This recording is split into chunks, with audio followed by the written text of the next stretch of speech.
Part 11 में हम देख चुके हैं जितिंग भागता है क्योंकि जिन्यू मिस्टर शू से मिलने वाली थी। आगे हम देखेंगे। आई सजेस्ट आप पार्ट 12 से पहले पार्ट 11 भी देख लीजिए, जिसका लिंक आपको ऊपर आई बटन पर मिल जाएगा। अगर आपको मेरी वीडियोस अच्छी लगती हैं तो लाइक और शेयर करना, और हाँ, कमेंट कर ज़रूर बताना। और ऐसी ही नई नई लेटेस्ट वीडियोस देखने के लिए हमारे चैनल को सब्सक्राइब भी कर देना।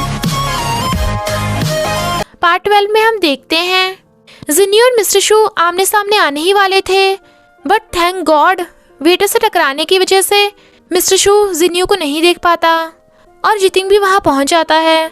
जिन्यू की आवाज़ सुन जैसे ही मिस्टर शू पीछे मुड़ के देखने वाला था, जितिंग भागकर जा जिन्यू को हक्कर लेता है तो मिस्टर शू वहां से चला जाता है।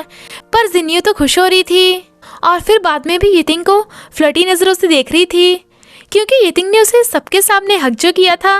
तो जितिंग उसकी फ्लर्टी बातों को रोकने के लिए उसे पकड़ने भागता है और पकड़ लेता है।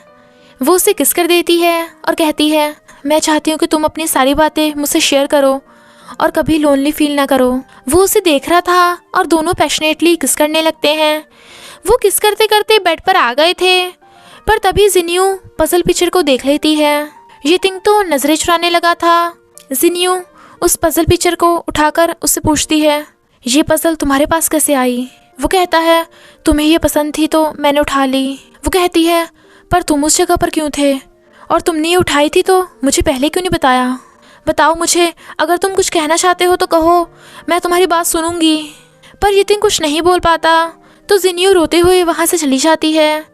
बेचारा जितिंग। जिन्यू देखती है कि जितिंग उसके पीछे पीछे घर तक आ गया, पर वो गुस्सा हो चली जाती है। जाओ माँ भी ये देख लेता है, पर फिर जिन्यू जितिंग को ऊपर से चिल्लाकर कहती है, जितिंग, भले ही मैं स्टूपिड हूँ बट आई लाइक यू।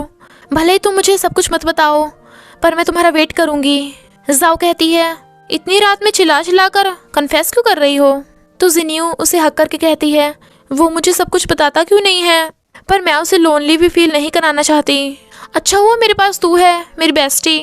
जाओ कहती है, बहुत हुआ, और अंदर आकर सोचती है, जिन्यू, मैंने भी तुमसे बहुत कुछ छुपाया है। जाओ माओ जितिंग को कहता है, तूने जिन्यू को भी सच बताया नहीं है ना, तो कब बताएगा? वो कहता है, मैं उसे नहीं बताऊंगा। जाओ माओ कहता है, क्या मतलब नहीं बताएगा? क्या तू लिनमैन के पकड़े जाने के बाद जिन्यू पे गिव अप कर देगा? जितिंग कहता है, हाँ तो? वो कहता है, तो तू जिन्यू की फीलिंग के साथ खेल क्यों रहा है और उसे मारने वाला था? पर फिर रुक के कहता है, तू चाहता है मैं तुझे पीटूं जैसे मैंने फार्म छोड़ते टाइम तुझे पीटा था? क्या मैं तेरे लिए कोई टूल हूँ जो तेरी गलतियों पे तुझे मारे?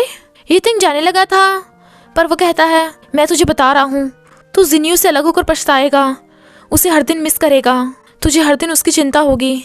फिर भले ही एक दिन जिन्यू तुझसे मूव ऑन हो जाए, पर तू उससे कभी मूव ऑन नहीं हो पाएगा।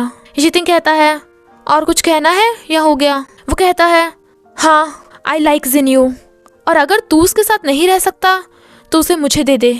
जितिंग कहता है, किस स्पेस पे तुझे दे दूँ?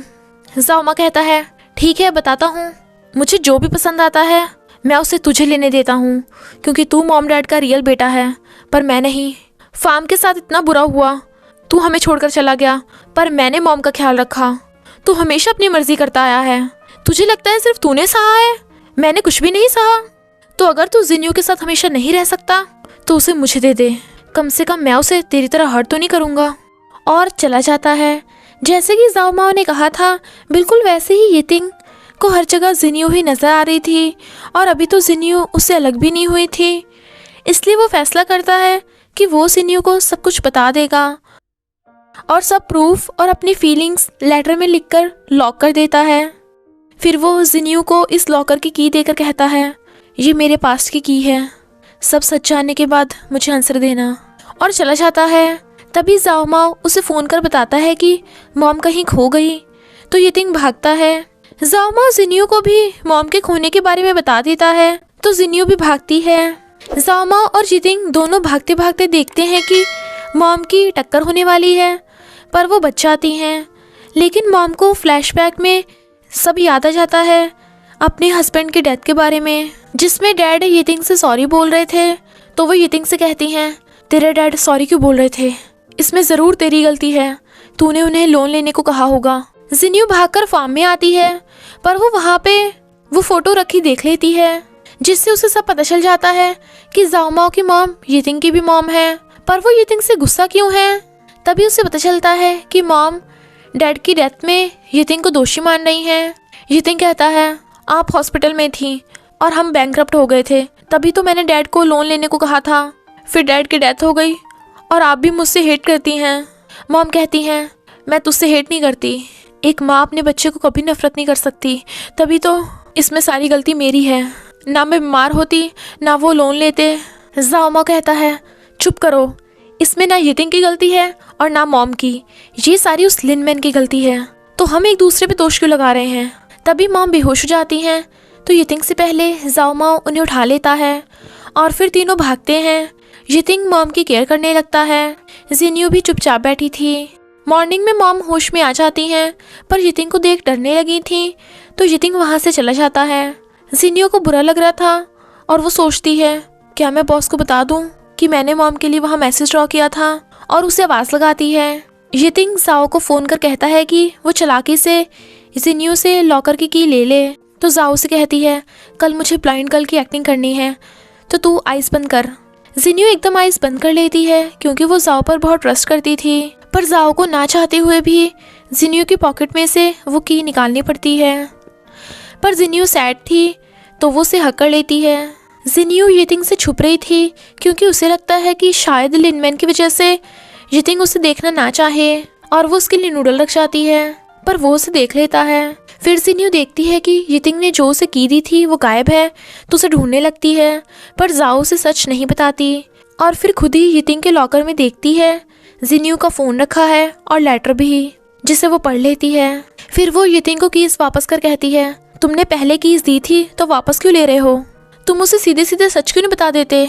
वो कितनी काइंड है, तुम्हारी बात को ज़रूर समझेगी। यितिंग कहता है, वो नहीं समझेगी क्योंकि उसे हेट करना नहीं आता।